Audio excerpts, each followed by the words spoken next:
A nurse from England was on duty in the emergency department when a punk rocker entered. This young woman had purple hair styled into a mohawk, a variety of tattoos and strange clothing. It was determined that the patient had acute appendicitis and was scheduled for immediate surgery. When she was completely disrobed on the operating table, the staff found that her pubic hair had been dyed green and above it was a tattoo reading, "Keep off the grass." After the prep and the surgery, the surgeon added a small note to the dressing which said, "Sorry, had to mow the lawn."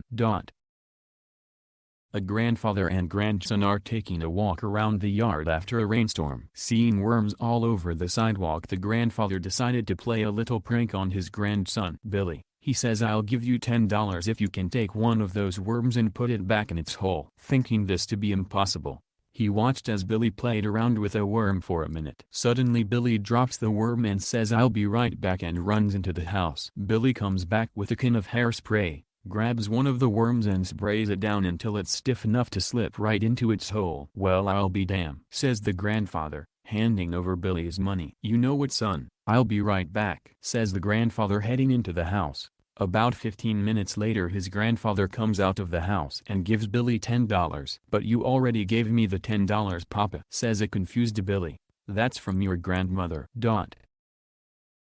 Did you hear about the ninja that couldn't trust anyone? He always had a sneaking suspicion. Two windmills stood on a hill with a radio. One turned to his friend and asked, "What's your favorite music?" The other windmill said, "I'm a big metal fan." What do me and Rudy Giuliani have in common? Neither of us are allowed to practice law in New York.